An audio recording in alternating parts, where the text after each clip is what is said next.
చెప్పండి బ్రో. ఇవాళ పార్లమెంట్ ఎన్నికల్లో ఎట్లా ఉండబోతుంది? ఏంటి పరిస్థితి? ఈసారి జరిగే పార్లమెంట్లో టీఆర్ఎస్ పార్టీ 17 స్థానాల గట్టి పోటీ ఇస్తుంది.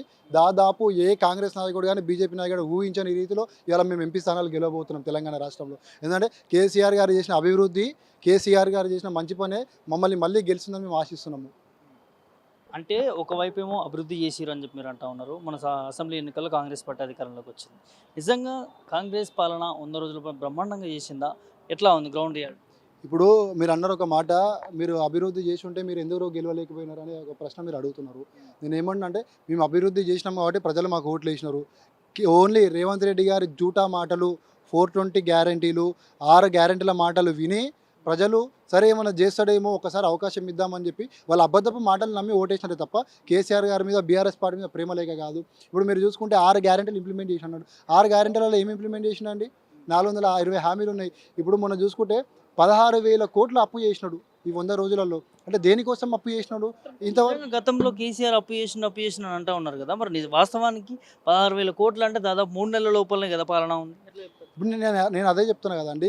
దాదాపు కేసీఆర్ గారు 10 ఏళ్లలో అప్పు చేసినా కూడా అభివృద్ధి చేసినాడు. ఆ అప్పుతో ఎవరు తీసుకొని పోయి ఇంట్లో పెట్టుకోలేదు. కానీ రేవంత్ రెడ్డి గారు ఈ 16,000 కోట్లు అప్పు చేసి ఏం చేసినాడో చెప్పాలి కదా, శ్వేతపత్రం రిలీజ్ చేయాలి కదా.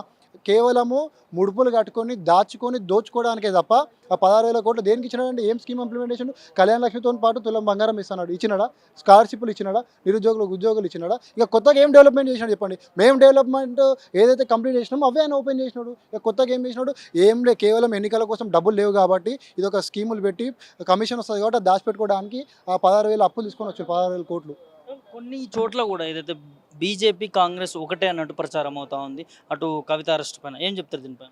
100% బీజేపీ కాంగ్రెస్ ఇద్దరు ఒకటే, బాయ్ బాయ్ ఇద్దరు వాళ్ళు. ఎందుకంటే ఇప్పుడు చూసుకుంటే పట్నం సునీతారెడ్డి మల్కాజిలో టికెట్ ఇచ్చినాడు. ఎందుకు ఈటెల రాజేందర్ గెలవాలని? పట్నం సునీతారెడ్డికి మల్కాజికి సంబంధం ఏందండి? లేనే లేదు. అంటే ఇట్లా చూసుకుంటే చాలా చోట్లలో కూడా ఈ కేవలం రేవంత్ రెడ్డి కాంగ్రెస్ నుండి డమ్మీ క్యాండిడేట్ని పెట్టి బీజేపీ స్ట్రెంగ్తన్ కావాలా, బీజేపీ గెలవాలనే ఉద్దేశంతో బీఆర్ఎస్ పార్టీని ఓడగొట్టాలని చెప్పేసి ఇద్దరు ఒకటే. అందుకే కావాలని వాళ్ళిద్దరు మాట్లాడుకొని డమ్మీ టికెట్లు ఇచ్చుకున్నారు వాళ్ళకి. 100% వాళ్ళిద్దరు ఒకటే. పార్లమెంట్ ఎన్నికల తర్వాత రేవంత్ రెడ్డి బీజేపీలోకి పోతారని ఒక బలమైన నినాదం మీద వినిపిస్తూ ఉంది. ఏం చెప్తారు? మాకు తెలిసిన సమాచారం మేరకు వాళ్ళ పార్టీ వాళ్ళే మాకు చెప్పినారు. తెలంగాణ రాష్ట్రంలో మరో షిండే ఎవరైతున్నారంటే అది రేవంత్ రెడ్డి. కంపల్సరీ రేవంత్ రెడ్డి బీజేపీతో టచ్లో ఉన్నాడు. రేవంత్ రెడ్డి గారు ఏదో ఒక రోజు కాంగ్రెస్ పార్టీని ముంచి ఆ ఎమ్మెల్యేలను ఎత్తుకొని బీజేపీలోకి పోతాడు. ఆల్రెడీ అందుకే మీరు చూసినారు కదా మోడీ గారితో ఎంత మంచిగా ఉంటారు. అసలు దేశంలో బీజేపీకి కాంగ్రెస్కి అసలు పడనే పడదు. కానీ మీరు చూసుకుంటే ఇక్కడ చూసుకుంటే ఎంత మిత్ర స్నేహం వీళ్ళిద్దరిది, బాయ్ బాయ్ అని చెప్పి. ఒక ప్రూఫ్ చూపించగలుగుతారా బీజేపీతో మిత్ర స్నేహం ఉన్నదని? ఇప్పుడు మీరు చూడండి, బాయ్ బాయ్ అని ఇక్కడ అంటారా అండి? ఇప్పుడు ప్రైమ్ మినిస్టర్ గారు వచ్చినప్పుడు ఒక స్టేజ్ మీదకి వచ్చినప్పుడు ఓకే ప్రోటోకాల్ ప్రకారం మాట్లాడాలా. బాయ్ బాయ్ మీరు మా పైన దయ చూపాలి అంటే అర్థమైంది. మా పైన దయ చూపాలి అంటే అర్థమైంది. పైన మళ్ళీ రాహుల్ గాంధీ, మోదీ వాళ్ళిద్దరు కూడా అంతే చెప్తున్నా కదా నేను. పైననేమో కొట్టుకున్నట్టు యాక్టింగు, కిందనేమో ఇద్దరు ఒకటే. రేవంత్ రెడ్డి గారు మరో షిండే కాబోతున్నారు త్వరలో. ఇంకా బ్రో ఎట్లా ఉండబోతుంది మరి ఓవరాల్గా ఈ పార్లమెంట్?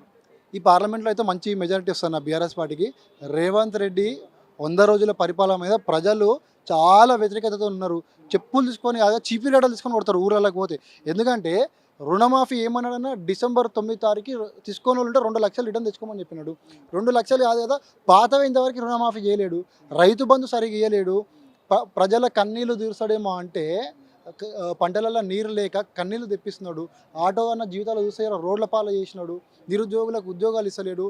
100 రోజుల పరిపాలన మీద రేవంత్ రెడ్డి గారు కనుక చర్చ పెడితే నేను సిద్ధంగా ఉన్నాను మాట్లాడడానికి. నేను యాజ్ ఎ కామన్ మ్యాన్ నేను సిద్ధంగా ఉన్నా మాట్లాడడానికి. నిజం చెప్తున్నా కదా, కాంగ్రెస్ గవర్నమెంట్ ఇదే ఫెయిల్యూర్ గవర్నమెంట్.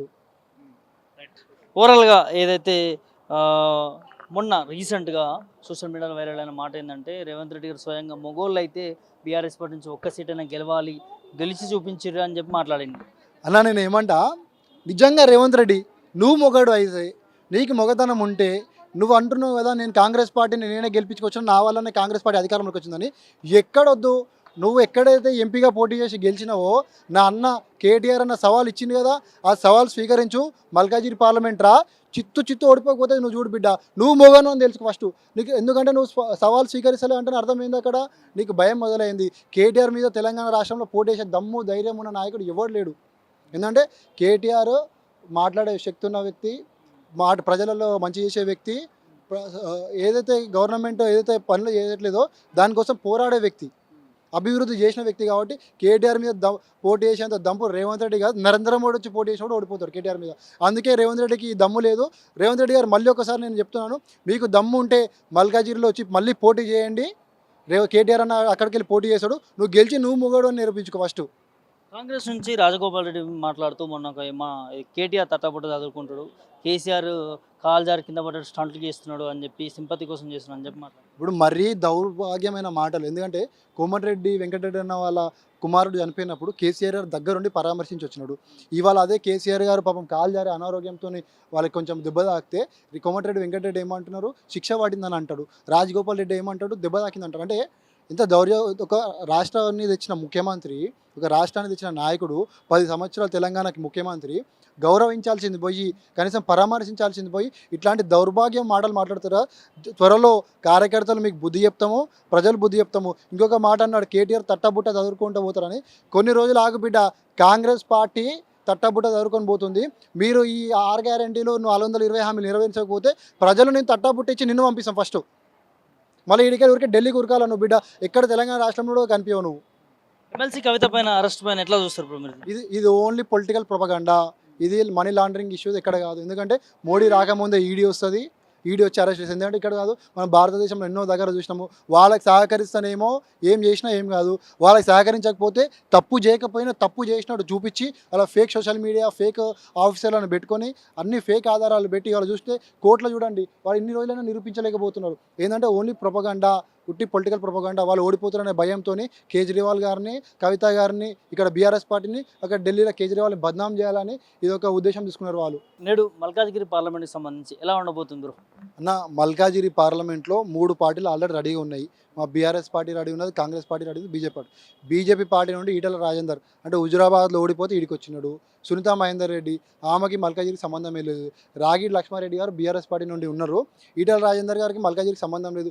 ఏ ఒక్క రోజు కూడా కరోనా కాలంలో కానీ, కరువు వచ్చినప్పుడు కానీ, వాటర్ వచ్చి మొత్తం వాటర్ ఫ్లడ్ వచ్చి మల్కాజిగిరి పార్లమెంట్ మునిగిపోయినప్పుడు కానీ ఏ వ్యక్తి, సునీతా మహేందర్ రెడ్డి గారు కానీ, ఈటల రాజేందర్ కానీ, రేవంత్ రెడ్డి ఎంపీగా ఉన్నా కూడా రేవంత్ రెడ్డి కూడా రాలేదు.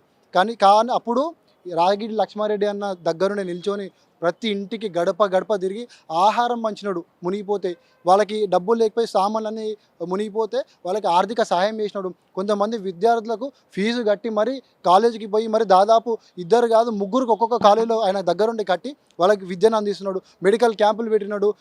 ఎంతో మందికి కళ్ళద్దాలు ఇచ్చినాడు, కళ్ళ ఆపరేషన్ ఇచ్చినాడు. అంటే స్థానికుడు. మల్కాజిగిరి పార్లమెంట్లో ఎక్కడికి పోయినా కూడా ఏ కాన్స్టిట్యున్సీకి పోవాలన్నాడు 10 నిమిషాలలో అందుబాటులో ఉండే నాయకుడు ఎవరంటే రాగిడి లక్ష్మారెడ్డి గారు. కాబట్టి ప్రజలందరూ కూడా మాకు బీఆర్ఎస్ పార్టీకి ఓటేస్తారు రాగిడి లక్ష్మారెడ్డి గారికి. ఈటల రాజేందర్, సునీతా మహేందర్ ఇద్దరు నాన్ లోకలు, వాళ్ళకి పార్లమెంట్కి సంబంధమే లేదు. కాబట్టి చిత్తు ఓడిపోతారు. మా అన్న రాగిడి లక్ష్మారెడ్డి అన్న గారు భారీ మెజారిటీతో మల్కాజిగిరి పార్లమెంట్లో గెలవబోతున్నాడు.